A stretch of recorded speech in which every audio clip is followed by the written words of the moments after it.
What's the meaning of B'nai B'rith?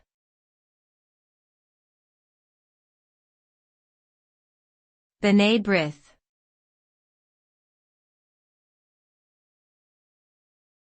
B'nai B'rith.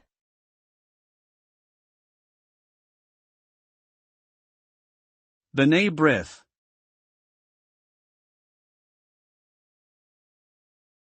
B'nai B'rith.